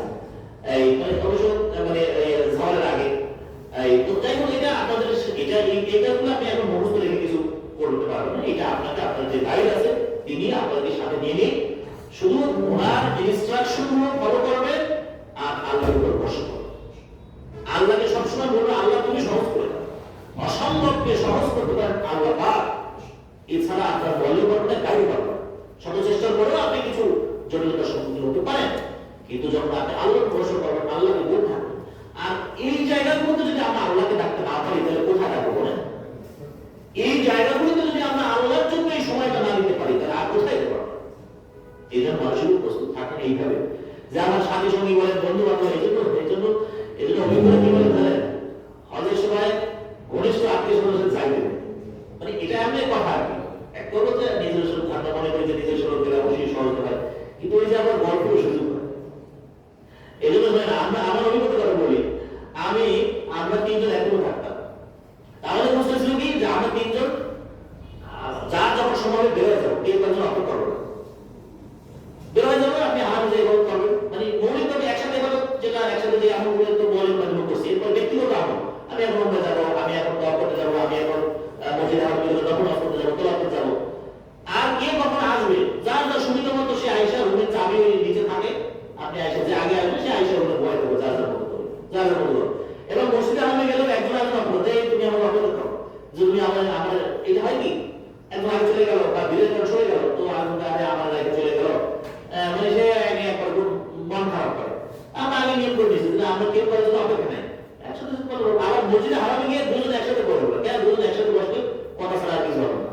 আপনি যেহেতু কান্না করবেন, দরকার নামাজ পড়ে দোয়া করবেন, সেটা কিন্তু মনের মধ্যে আসবে না, পরিস্থিতির উপরে বাস্তব।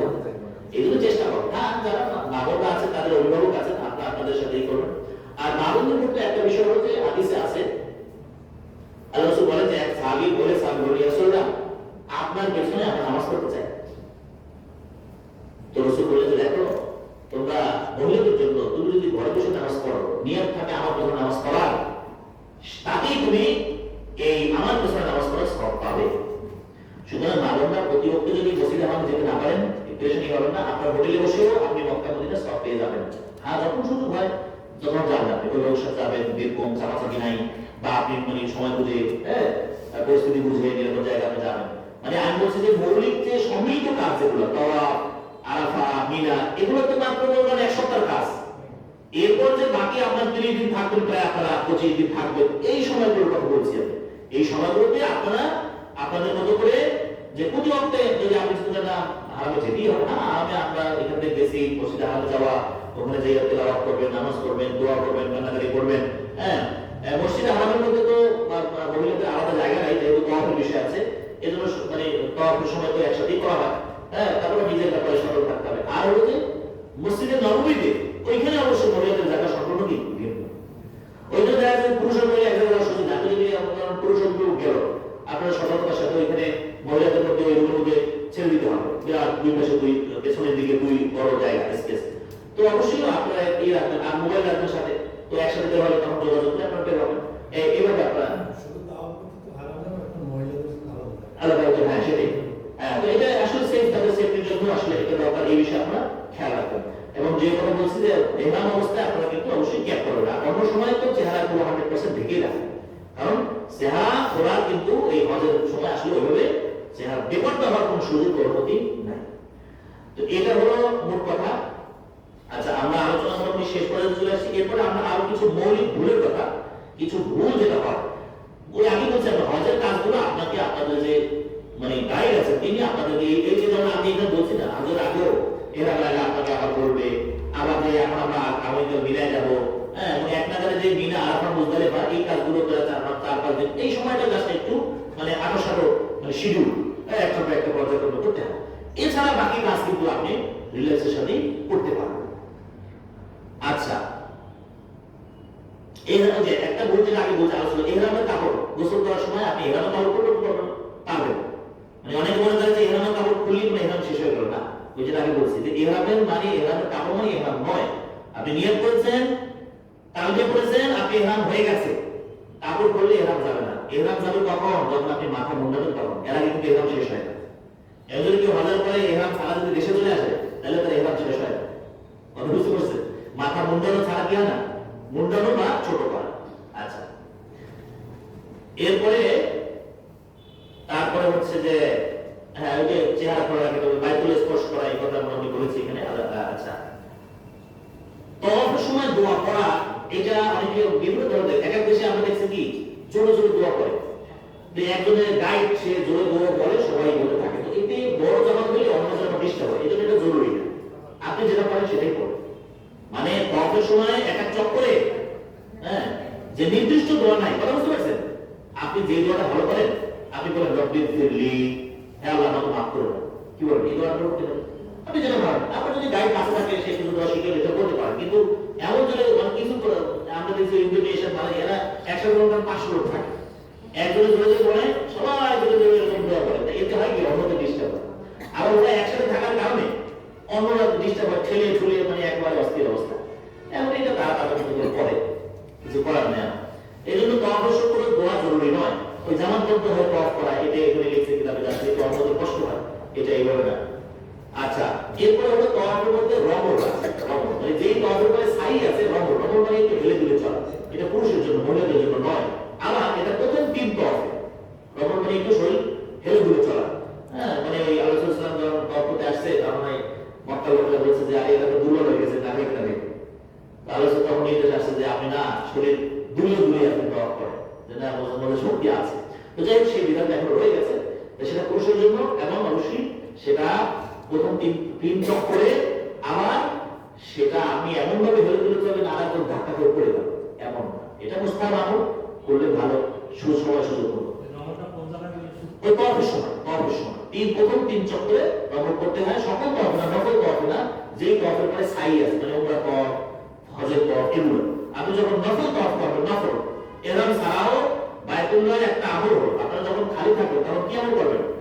বাইতুল্লাহ গিয়ে নামাজ পড়বেন, ফরজ নামাজ জামাতে পড়বেন, আর নফল নামাজ পড়বেন, আর তওয়াফ করবেন। কারণ তওয়াফ এমন একটা আমল, নফল তওয়াফ এমন একটা আমল যে আমল পৃথিবীতে আর কোথাও করা সম্ভব নয়।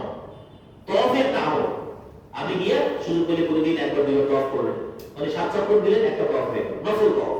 এটা নিয়ে আপনার নফল তওয়াফ করছেন, আপনি বাইতুল্লাহ গিয়ে 5-10 থেকে শুরু করে 7 বার ঘুরবেন, তাহলে তো নফল তওয়াফ হয়ে গেল। হ্যাঁ, প্রতিদিন অনেক আছে, একাধিক করে করেন, প্রতিদিন একাধিক করে করেন। হ্যাঁ, শুধু ঘরে দিয়ে হয়। আর কাছে থেকে করলে তো অল্প সময় তো হয়ে যায়, দূর থেকে করলে সময় একটু বেশি লাগে। আচ্ছা, এই ওই রমর কথা আসছে, রমর এটা পুরুষের জন্য, মহিলাদের জন্য নয়, মহিলাদের জন্য নয়। যেটা আলোচনা করছি, তওয়াফের সময় সিনা, সিনা যেন তওয়াফের সময় কেবলার দিকে না থাকে, যে কেবলার দিকে ঘুরে গেল সিনাটা আবার সামনের দিকে সোজা রাখতে হবে। আচ্ছা, তওয়াফের পরে 2 রাকাত নামাজ পড়া ওয়াজিব।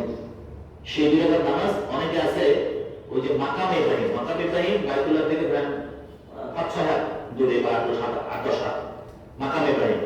তো বলা আছে হাদিসে যে মাকাম ইব্রাহিমের পেছনে পড়া ভালো, কিন্তু ওইখানে আসলে কঠিন। ওইখানে এসে ওইখানে নামাজ শুরু করলে দেখবেন যে তওয়াফ করে এসে আপনার গায়ে উপর পড়তেছে, অনেকে আছে ঠেলে ঠুলে, কিন্তু কথা হলো যে ওইখানেই পড়তে হবে এটা জরুরি নয়। ওই মাকাম ইব্রাহিমের পেছনে আপনি একবারে পেছনের কাতার নির্বিলি পড়েন। অনেকে না বুঝে ওখানে নফল নামাজে দাঁড়ায় যায়, তওয়াফ করার লোকজন ভর্তি করতে আসতেছে, এই জায়গায় নামাজ দাঁড়ায় গেছে, ওর গায়ে উপর পড়ে যায়। কথা বলতে পারছেন? তাহলে এটা জরুরি না। ওখানে মাকাম ইব্রাহিমের সাথে নামাজ পড়া জরুরি নয়, মাকাম ইব্রাহিমের পেছনে একেবারে নিরিবিলি আপনি জায়গায় করতে পারবেন। মাকাম ইব্রাহিমের ওখানেই করতে হবে এটা জরুরি নয়, অনেকে এটা মনে করে, এই জন্য এটা বাড়াবাড়ি হয়।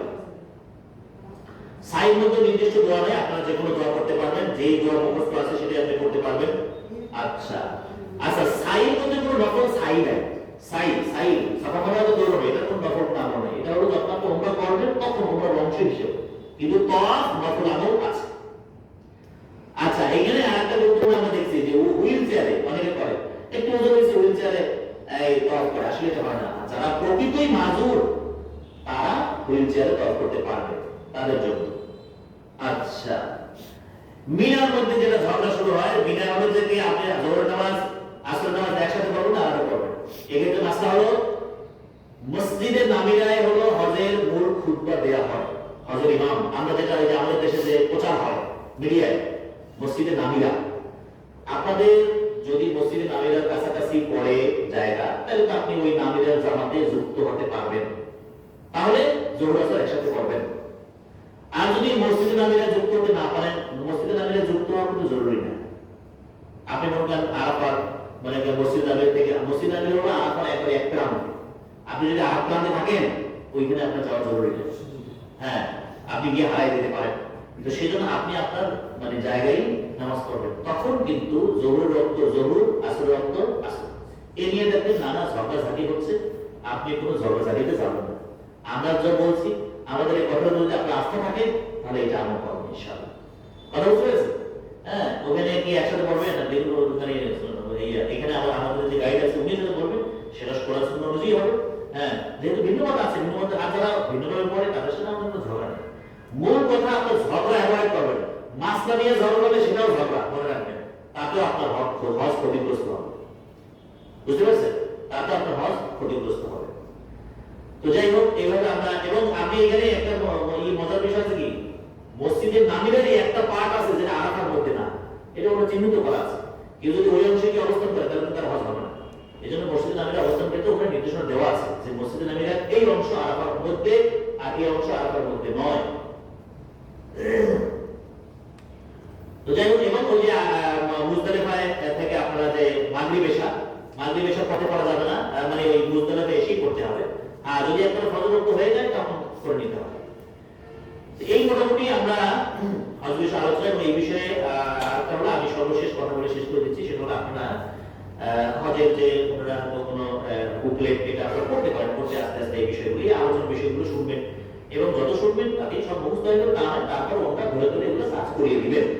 আরেকটা কাজ আপনারা করতে পারেন, সেটা হলো আমি যেটা বললাম যে আমাদের দেশে একজন প্রথিতযশা লেখক আছেন মাওলানা আবু তাহের মিসবাহ, ওনার একটা লেখা বই আছে বাইতুল্লাহ মুসাফির, বাইতুল্লাহ মুসাফির, অর্থাৎ উনি হাফিজ হুজুরের সাথে হজের সফর করেছিলেন।